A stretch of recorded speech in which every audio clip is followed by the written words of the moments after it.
Hello, it's Jimmy here, the Whiteys. We have here a VW Crafter and it's got a block DPF. Okay, so we'll get in and we'll have a look. Okay, so inside this van we have flashing glow plug, engine management light is on, 107,000 miles. Okay, so I've just ran a scan on this van and we have two fault codes, right? So this one we're going to ignore for now because customer down here, he's doing some talking about what's been going on and he's just unplugged the sensor basically. So we had some issue with this sensor and I'll show you what that is in a minute. We've got a P2463 code. So he's had some other repairs done, but he's got this P2463-00 fault code that he couldn't get fixed in London basically. So he's brought it out here to me for that. We'll show you some of the other stuff, but never mind this stuff. This is all just electrical faults basically, parking aid stuff. This is what we're concentrating on here, which is P2463. We're going to go into the engine module.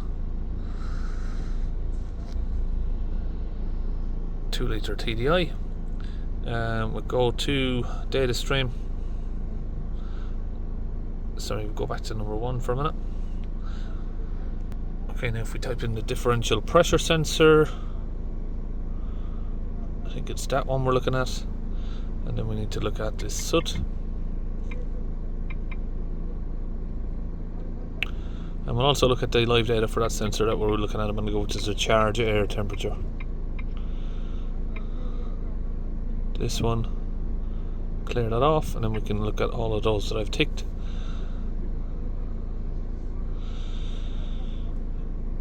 I don't know where these, did I just tick those? What happened there? Right, so charge air temperature, bank 1, sensor 1, 119 degrees. And then we have, so we're going to ignore these ones because it doesn't have the bank sensor 2, I don't think. We'll confirm that in a minute, but we have particle filter, soot mass is at 60 grams, measured 19 grams. Where's the differential pressure? We haven't got it, so let me go back. Let me just try and get rid of some of the unnecessary ones. Why have we got all that other stuff coming up? Alright, so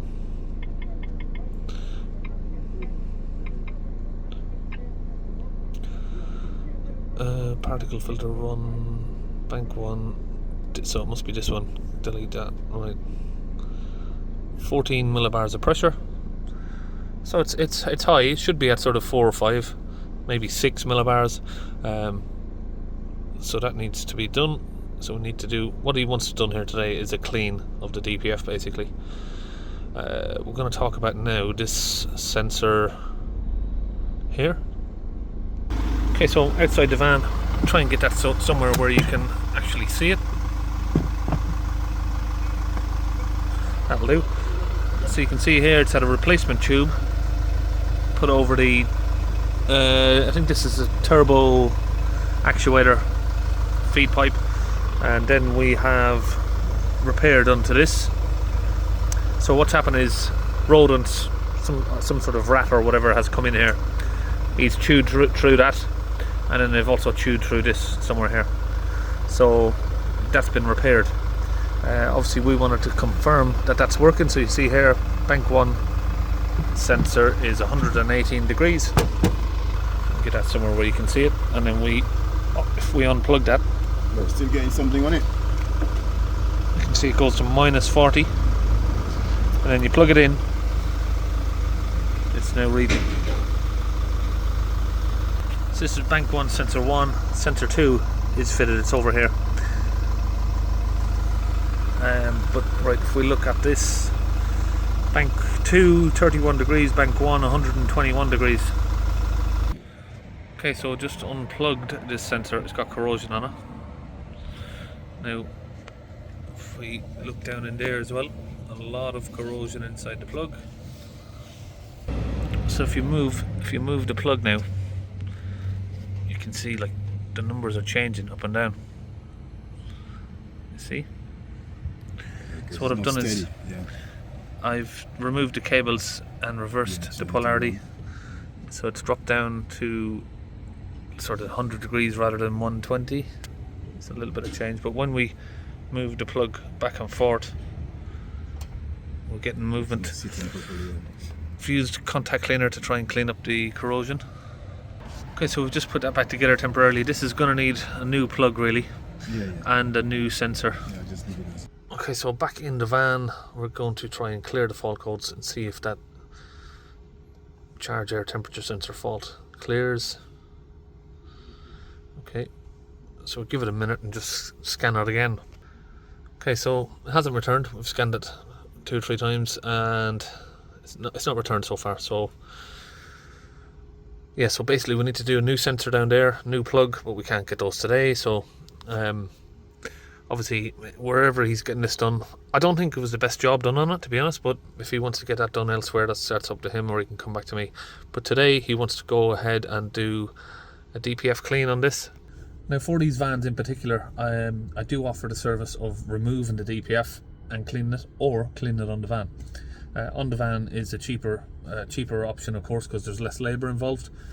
Removing it and cleaning it is a better option, because VWs, like I said, I get asked the question a lot, well, how come I don't do a lot of VWs? Most of the VWs I see have ash build-up, so sort of regen frequency codes and stuff like that, where they're regenerating too often, and it's because they've got ash build-up or injector issues. But most of the time VW Golfs, Passats, whatever, when they come to me with a DPF issue, they're sort of beyond fixing, because it's ash build-up and I can't physically remove them because of the amount of work that's involved on the side of the road like I'm doing.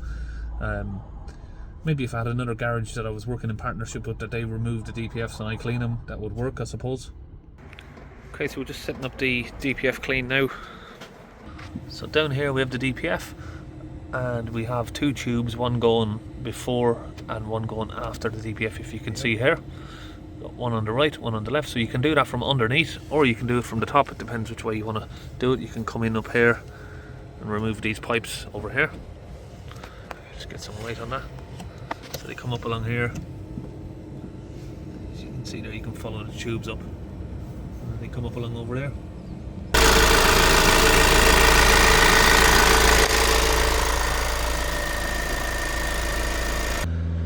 Okay, we're now holding the revs up. We have, oh sorry, the screen's just gone dark there, but that's come down from 140 millibars down to 37. We just need to see if these grams of soot are going to come down on their own, or would we need to do like a manual reset on that. It should now come down because we have low pressure. Let's just let that idle and see where we're at now. So we're still at sort of 8 to 10 millibars. Okay, we're going to look in special functions. Oh, no, didn't mean to pick that one. Diesel engine DPF matching, I think, if that will work. Login or access.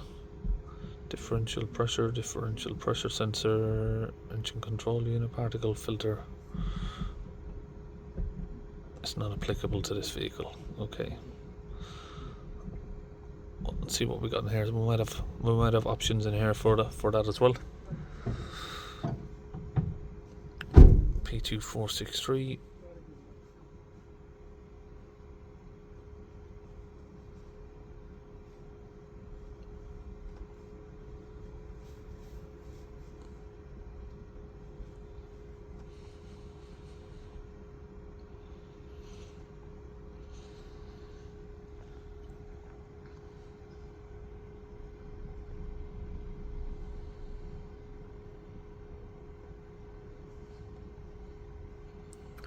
Read the coolant temperature. Rated temperature, so it needs to be above 50 degrees, and we currently have 67.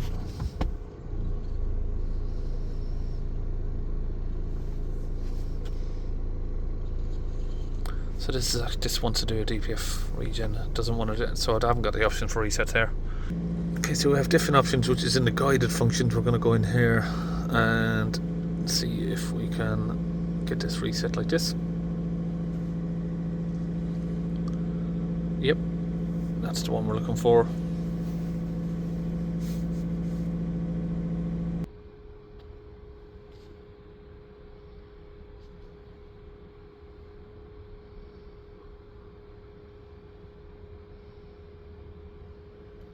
Oh.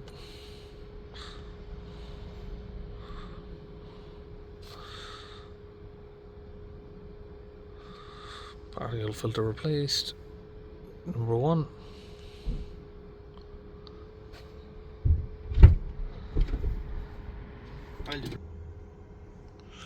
Okay, done. We'll exit that now. And we'll just scan it again. So obviously then we clear the fault codes and then read the fault codes. No fault codes left. Read the live data again. And we're going to have to find the soot.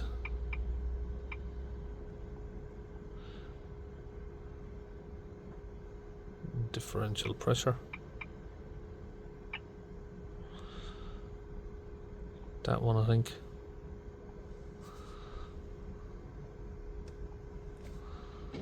Now it's all reset to 0. Okay, so we're currently idling at 8 millibars of pressure and max revs, which is like 2,500 RPM. 37 millibars of pressure.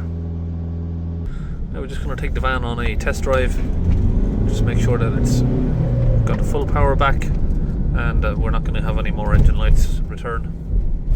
After a test drive, I'd like to see the grams of soot ideally around 6.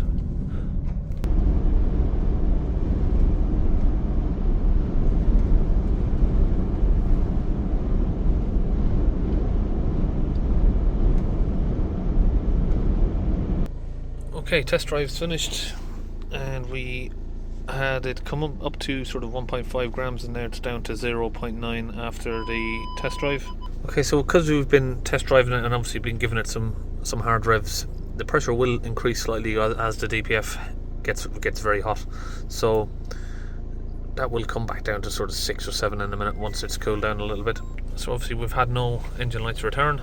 And in the case of resetting the DPF values like I've done here, it's not safe to do that if you haven't cleaned the DPF, but obviously we've cleaned the DPF down so we know the pressure's down. Once you've got the pressure down low, it's okay to then reset the grams of soot. If you just reset the grams of soot without cleaning your DPF, you can damage it, so just be careful what you're doing there. So that's it, we're all done on the VW Crafter, and I'll see you on our next video.